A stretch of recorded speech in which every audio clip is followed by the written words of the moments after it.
Do you have a finder in your family? I mean, the person that everybody else calls when they can't find something? When I was growing up, my dad was not the finder.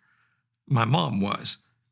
He'd look for some tool until he got frustrated, and then he'd call up from the basement, "Ann, I can't find my torque wrench." And it exasperated her to no end.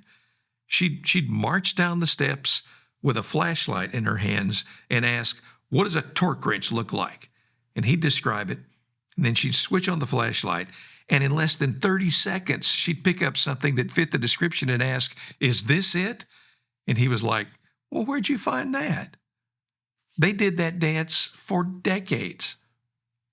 After they both passed away, when my siblings and I went through his tools, we kept finding duplicates and triplicates of the same tool.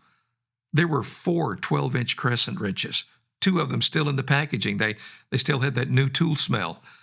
A dozen pairs of pliers, and if all the flathead screwdrivers we found were laid end to end, we'd still be laying them end to end. If he'd been a mechanic who made his living turning wrenches, that kind of redundancy would have made sense. But he wasn't. He just piddled in the basement. That happened over and over, and we knew why. When he couldn't quickly lay his hand on something and couldn't find Mom, he just went out and bought a new one. He had what he needed, but either didn't know it, had forgotten, or couldn't find it. I think a lot of us live life like that, but I'm not talking about tools, at least not the kind you find in a toolbox. Toward the end of his life, the Apostle Peter wrote one last letter to a group of Christians he really cared about. In 2 Peter 1:3, he said, "His divine power, God's divine power, has given us everything we need for a godly life through our knowledge of him who called us by his own glory and goodness." We have what we need to live a life that flourishes. So where do we find the tools, the resources?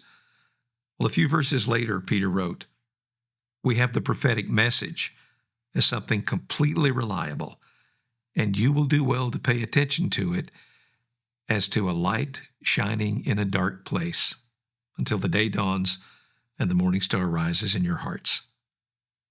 If you're having a hard time finding what you need look no further than your Bible. You might need to call someone to help you find the specific tool you're looking for, but it's there. Not a sermon, just a thought.